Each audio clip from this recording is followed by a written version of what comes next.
Para el tema de hoy vamos a volver al mensaje del primer ángel. El día de ayer tratábamos de hacer una importante acotación sobre que Dios siempre va a estar en medio de nuestras tribulaciones. Lo estuvo con Juan, lo está siempre con nosotros.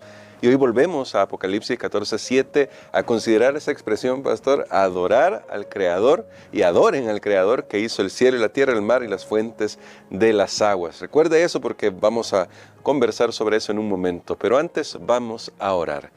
Querido Padre, gracias te damos por tu palabra y porque hoy podemos considerar qué implica esto de adorar al Creador. Y gracias, Señor, porque tú nos envías un mensaje a tiempo, en un mundo, en un momento del mundo que está tratando de ignorar quién eres tú en realidad. Pero ayúdanos en el nombre de Jesús. Amén. Cuando vemos el mensaje del primer ángel, pastor, como termina con esta declaración, adoren al Creador, quizás lo primero que me llega a la mente es cuán fino trata de trabajar el enemigo al introducir justo, y eso se mencionó en una lección anterior, en el momento en que Dios trae a la luz de nuevo este mensaje de adoración al Creador, una teoría como la teoría de la evolución.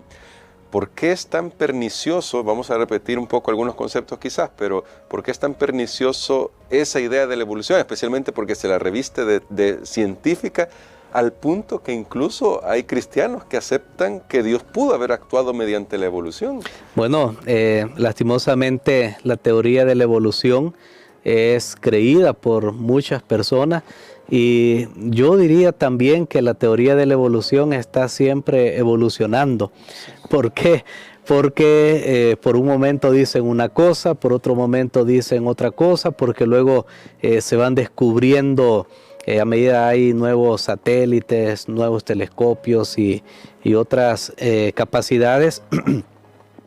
Ahora tenemos a veces revelaciones, ¿no?, que lo que pudo haber sucedido es esto, pero al final siempre la base de la teoría evolutiva es el destino por azar, por algo accidentado. O sea, no hay un ser que dijo, bueno, quiero hacer esto, no, sino que es inmaterial, es una fuerza que no piensa, simplemente son los átomos, lo que sea, y aparecieron y comenzaron a crear la vida, totalmente en contra de lo que dice la palabra de nuestro Dios, porque en la teoría creacionista nosotros aceptamos lo que dice la Biblia, o en la enseñanza creacionista, si no le cae bien la palabra teoría, nosotros aceptamos que hay un creador, que es la fuente de todo, que es el originador de todo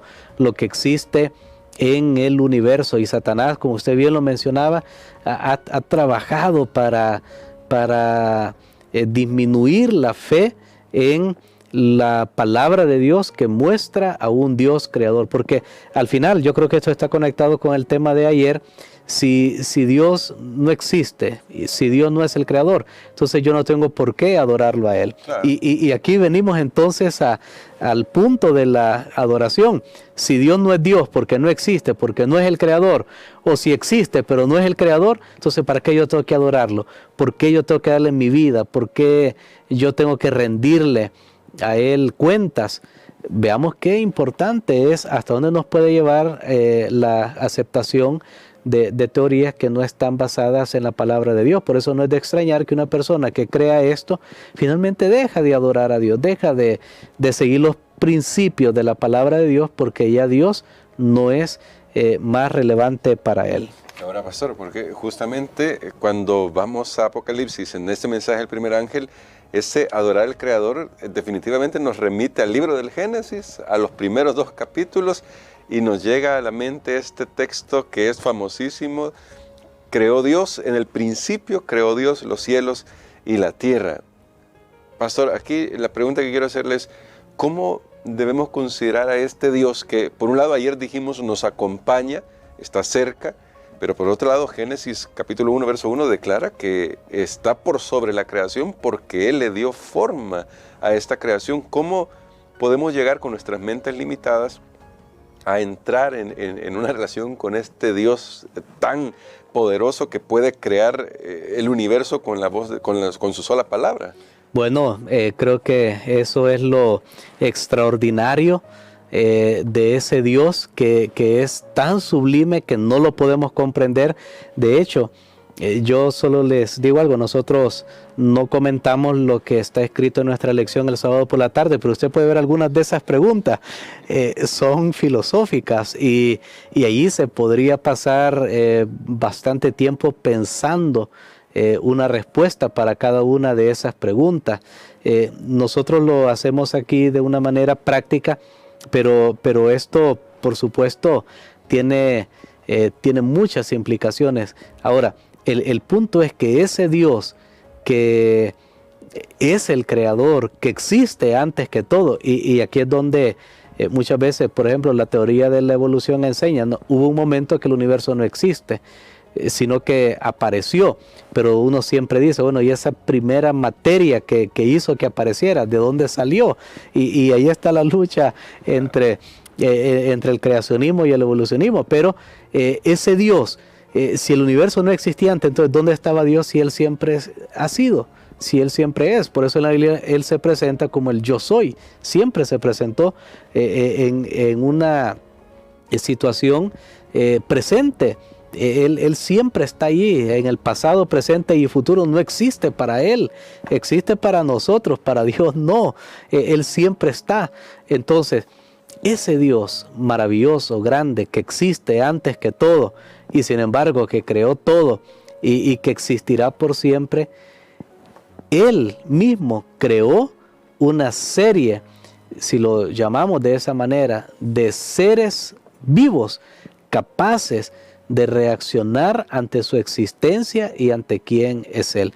Aunque Dios es grande, es lo suficientemente condescendiente, usemos esa palabra, para relacionarse con sus criaturas que Él mismo ha formado. O sea, Él mismo puso la capacidad de poder interactuar con Él. Y aquí tal vez un ejemplo bien sencillo, muy lejos de lo que es en realidad. Por ejemplo, los padres, cuando tienen a sus propios hijos, los padres se relacionan con sus hijos y la ciencia nos ha dicho, un bebé desde que está en el vientre de su madre es capaz de percibir, según las etapas que va de crecimiento, el entorno que está ahí afuera de donde él está, pero ya es capaz de percibir la voz de su madre, de su padre, lo que rodea, si le cantan, todo eso. Y cuando el bebé nace todavía no puede hablar, pero sus padres se relacionan con él. Y cuando tenemos a nuestros niños, aquellos que hemos tenido la oportunidad de ser padres o aquellas hermanas que son madres, se relacionan, aunque su bebé no hable, aunque no corra, pero usted se está relacionando. Pero luego el bebé va madurando, va creciendo y un día habla, un día camina, un día... Y entonces esa interacción adquiere otra dimensión. Pues pienso que es lo mismo con Dios. Dios hace a sus criaturas y les dice, aquí estoy, mira, yo te hice. Y yo me imagino el primer día de vida de Adán y él revisa, ¿y quién soy? ¿Por qué estoy aquí? Y Dios le comienza a explicar, mira, yo te hice de esta manera, te hice para este propósito. Y obviamente la comprensión va creciendo y va madurando. Es lo mismo que sucede también con cada uno de nosotros, pero para contestar a esa pregunta o para resumir la respuesta a esa pregunta, sí, ese Dios grande, poderoso, incomprensible, infinito para nuestras mentes, nuestras pequeñas mentes, quiere tener una relación con nosotros porque somos sus criaturas y nos ha hecho ya capaces de poder relacionarnos con Él, que tristemente el pecado limitó esa interacción porque ya no lo podemos ver cara a cara. No tendríamos necesidad de toda esta lección si Dios mismo estuviera hablando con nosotros. El pecado limitó, pero entonces ahí entran todos los agentes que Dios tiene para que nosotros podamos responder ante su existencia. Y especialmente, pastor, ahí entra en juego lo que el mismo Creador hace por sus criaturas. Y me gusta pensarlo de esa manera, la lección lo plantea así. Cuando vemos hacia el cielo, pastor, y una noche oscura y estrellada, vemos solamente una porción de lo que hay en el universo y hay miles de millones de estrellas, galaxias sin número, Y sin embargo, Cristo vino a esta tierra como un ser humano, a este diminuto planeta, para morir en nuestro lugar y garantizarnos la vida eterna. ¿Cómo no relacionarnos con un Dios tan grande y maravilloso que hace hasta lo sumo para salvarnos, pastor? Bueno, creo que ese es el gran amor de Dios. Entre más comprendemos quién es Dios y vemos lo que Él hizo por nosotros, yo creo que ahí surge esa adoración automáticamente, ese deseo de rendirme a Él, de darle mi vida, de que Él sea el todo en mi vida. Creo que esa es la respuesta adecuada, pero para eso tenemos que estar contemplando su sacrificio y comprendiendo quién es Dios y lo que Él hizo y por qué lo hizo. Realmente Dios no crea a sus criaturas para abandonarlas, sino que Él les ama y nos ama a nosotros y que Él quiere cumplir, que en nosotros se cumpla el propósito para el cual fuimos hechos. Amén. Y queremos, pastor, que ore por nosotros para eso, para que todos nosotros podamos desear en nuestro corazón que Dios cumpla ese maravilloso propósito por el cual Él creó también a nuestro planeta, a nuestro mundo, a nosotros. Amén. Padre, gracias te damos, Señor, porque maravillosamente hemos sido formados. No logramos comprender todas las dimensiones de nuestro ser físico, mental o espiritual. Y aún la ciencia tiene muchísimas preguntas, Señor, cómo es que está la vida en esta tierra y lo que representa.